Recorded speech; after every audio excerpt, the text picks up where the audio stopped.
दिल्ली सरकार में बड़ा सियासी भूचाल आया। आम आदमी पार्टी को उस वक्त तगड़ा झटका लगा जब उनके वरिष्ठ मंत्री कैलाश गहलोत ने पार्टी छोड़ने का ऐलान कर दिया। गहलोत ने पार्टी नेतृत्व पर गंभीर आरोप लगाए और शीश महल विवाद को भी फिर से हवा दे दी। आइए इस पूरे घटनाक्रम पर एक नजर डालते हैं और इस रिपोर्ट के माध्यम से समझते हैं।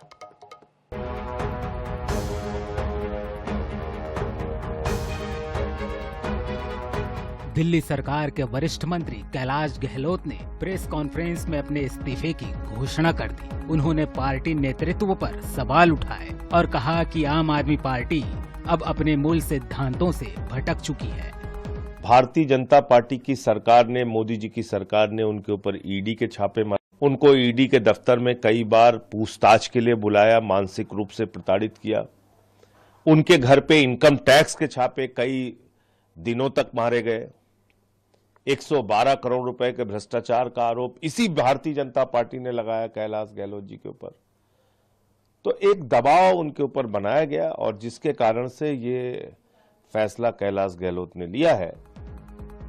गहलोत ने सीधे पूर्व मुख्यमंत्री अरविंद केजरीवाल पर निशाना साधते हुए कहा कि पार्टी के नेताओं के व्यक्तिगत खर्चे जनता की गाढ़ी कमाई से पूरे किए जा रहे हैं। शीश महल का मुद्दा उठाते हुए उन्होंने सवाल किया कि क्या ये आम आदमी के हित में है। गहलोत ने आगे कहा कि वे राजनीति में सुचिता और पारदर्शिता के लिए काम कर रहे थे, लेकिन अब पार्टी में उनके लिए जगह नहीं बची है। उन्होंने अपने अगले कदम के बारे में जल्द घोषणा करने के संकेत दिए हैं। सीधा सीधा आईना दिखाया है अरविंद केजरीवाल को और ये बताया है कि अरविंद केजरीवाल और उनका लुटेरों का गैंग जो दिल्ली की जनता को लूटने में लगा है, कैलाश गहलोत उसके भागीदार नहीं बनना चाहते। उन्होंने बताया कि कैसे शीश महल के नाम पर अरविंद केजरीवाल ने अपने अय्याशी का सामान जुटाया, दिल्ली की जनता के टैक्स के पैसे लगाकर उसको लूटने का काम किया और यमुना की सफाई पे 85-100 करोड़ रुपए जो केंद्र सरकार ने दिए वो भी अरविंद केजरीवाल पी गए, लूट के ले गए। लेकिन दिल्ली को बद से बदतर करने का काम अरविंद केजरीवाल की सरकार ने किया और कैलाश गहलोत ने बड़ा साहसिक कदम उठाया, उसकी मैं सराहना करता हूँ। गहलोत के इस्तीफे के बाद पार्टी कार्यालय के बाहर समर्थकों और विरोधियों के बीच तीखी झड़पें देखने को मिली। पार्टी ने गहलोत के आरोपों को निराधार बताते हुए कहा कि ये भाजपा के दबाव में काम कर रहे हैं। देखिए, पिछले कई महीनों से कैलाश जी के ऊपर आप देख रहे होंगे, हर दिन उनको ईडी बुलाया जाता था, उनको आईटी की रेड उनको सामना करना पड़ रहा था। ईडी की भी रेड हुई है।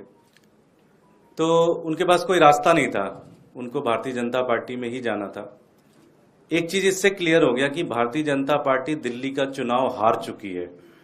आज उनके पास कोई मुद्दा नहीं बचा, कोई चीज ऐसी नहीं है उनको बताने के लिए। दिल्ली की राजनीति में इस घटनाक्रम से हलचल मची हुई है। क्या कैलाश गहलोत के आरोपों से आपकी साख को नुकसान पहुंचेगा या ये मामला भी अन्य विवादों की तरह ठंडा पड़ जाएगा? Bureau report, INS 24/7।